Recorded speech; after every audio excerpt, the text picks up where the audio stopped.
शेरविंश महर्षि। महर्षि, आप cabinet minister हैं अभी वर्तमान में, और आप उनके साथ के सहयोगी जो कुछ उत्तर प्रदेश मंत्रालय से हैं, कुछ जो कैबिनेट में बैठे हैं, और कुछ पुलिस विभाग के मंत्रालय। महर्षि, आपके श्रीमुख से कुछ आशीर्वचन महर्षि।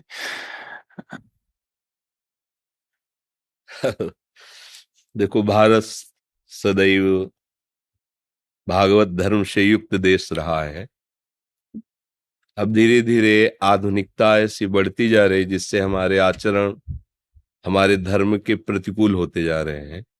वास्तविक अध्यात्म से ही हम सुख और शांति का अनुभव कर सकते हैं।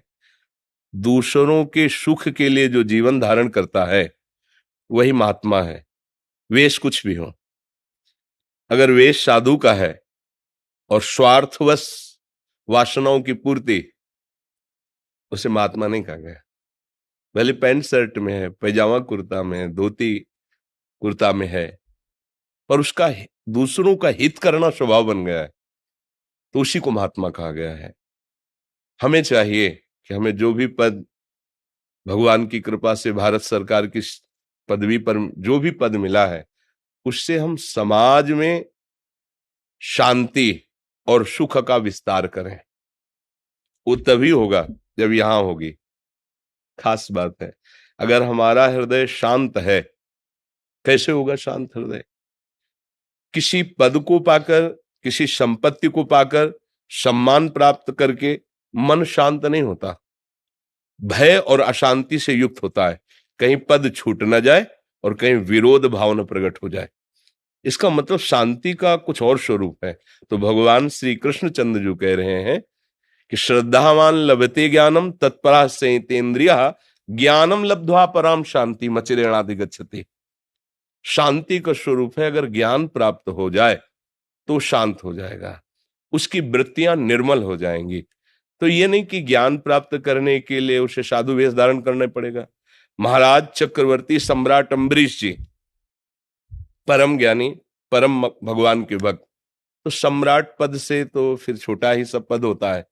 सम्राट पद होता है शास्त्रों राजाओं के ऊपर जो बैठा हुआ है, उसे जिसे बादशाह कहते हैं, वो सम्राट पद था अम्बरीश जी का। तो हमें लगता है कि यदि हम ये बात जान जाएं कि मेरे भगवान ही विविध रूपों में हैं और मुझे उनकी सेवा करने का सौभाग्य मिला है, और जितना भी हमें सामर्थ्य भगवान ने दी है, जो धर्म विरुद्ध आचरण करेगा, भगवत विरुद्ध आचरण करेगा, शास्त्र विरुद्ध आचरण करेगा, तो शास्त्रीय और राजकीय दोनों जगह कानून बने हुए हैं। राजकीय विधान में भी कानून है और हमारे शास्त्रीय विधान में भी नरक आदि का प्राविधान है। तो इसलिए हमारी सामर्थ्य के अनुसार अधर्माचरण करने वाले, शास्त्र विरुद्ध आचरण करने वाले, भगवत विरुद्ध, धर्म विरुद्ध आचरण करने वाले को दंड मिलना, और शास्त्र और धर्म के अनुकूल चलने वाले को सहयोग मिलना, निर्बलों की सहायता करना, किसी भी प्रलोभन में आकर अपने धर्म का त्याग न करना। चाहे कोई कितना भी बड़ा पद या धन मिलने का प्रलोभन हो, हम अपने धर्म का त्याग न करें।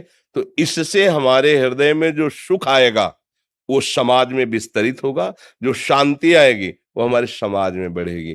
जैसे एक किसी कोने में बैठा हुआ कोई भी भगवत प्राप्त महात्मा सुख शांति से स्थित होकर जब संकल्प करता है, सर्वे भवन्तु सुखिनः सर्वे सन्तु निरामयः सर्वे भद्राणि पश्यन्तु मा कश्चित् दुख भाग भवेत्। तो जैसे दीपक है, उसका जितना प्रकाश है उतना अंधकार नष्ट होगा, ऐसे उस महात्मा का जितना प्रकाश है उतने जीवों का अंधकार नष्ट होगा।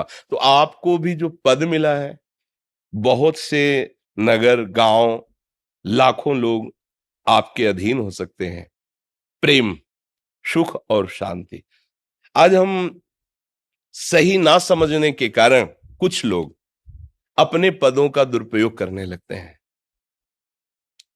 कितने दिन ये पद रहेगा, कितने दिन ये वैभव रहेगा, कितने दिन ये शरीर रहेगा, ये हम खुद अपने से प्रश्न करें।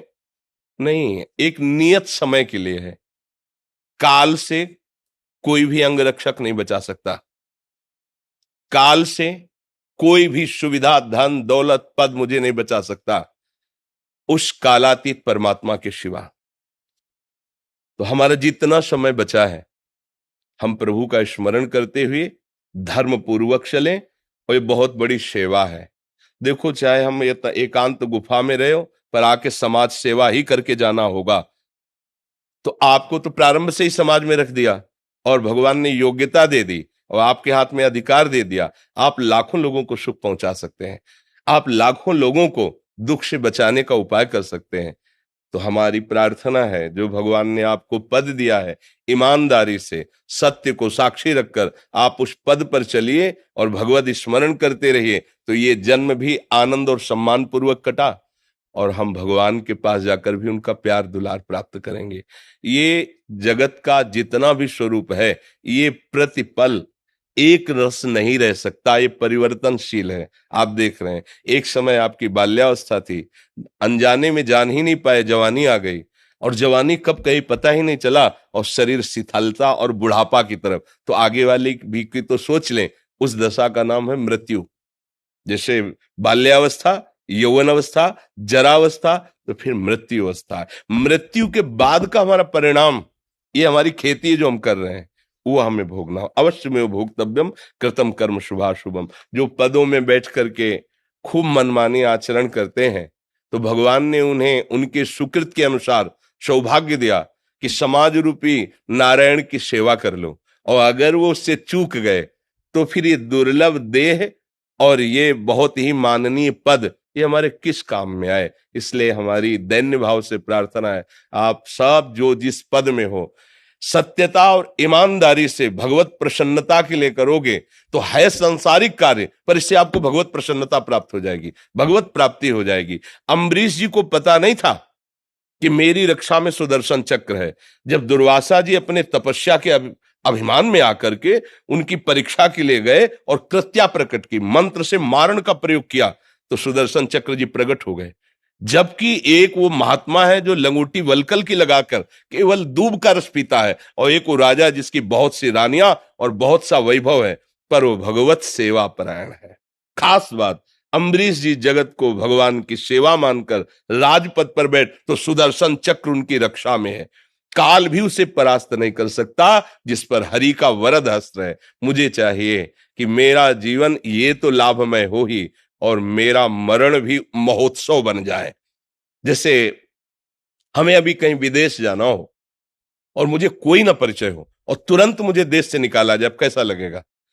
और अगर मुझे पास दे दिया गया है और वहां व्यवस्था कर दी गई, फिर देश से किया जाए तो कैसा लगेगा? दोनों बातों को देखो। ऐसे ही ये देश हमें कमाई के लिए मिला है क्या? सत्कर्म की कमाई करके, भजन की कमाई करके हम भगवत धाम पर अपना अधिकार प्राप्त करें, भगवान की नित्य सेवा में पहुंचे। आजकल जो बहुत मानसिकता बिगड़ रही है, बेविचार, मदिरापान, मांस खाना, इन किन प्रकार किसी भी हिंसा के द्वारा, अधर्माचरण के द्वारा सुख भोग करना और धन कमाना बहुत गलत है। परिणाम में इसका जो परिणाम आएगा वो आप संभाल नहीं सकते। कोई भी धर्म तुम्हारी रक्षा करेगा, भगवान नाम तुम्हें सुख प्रदान करेगा। और ये धर्म विहीन जो आचरण बढ़ रहे हैं, हमें लगता है आप जैसे पदाधिकारी जन अगर मिल करके इस पर थोड़ा सा प्रकाश डालें, तो हमारे नव युवक, यही हमारे भारत देश की आगे चलकर वो पीढ़ी है जो हमारे देश को सुव्यवस्थित सुरक्षित रखेंगे, चाहे वो सेना में कहीं भी हो। अगर हमारा स्वभाव ठीक हो गया, आचरण ठीक हो गए, तो सब ठीक हो जाएगा। इसलिए हमारी प्रार्थना है, नाम जप कीजिए और सबको भगवत सेवा की भावना से सुख दीजिए। आपको जो पद मिला है वो जीवन सार्थक हो जाएगा।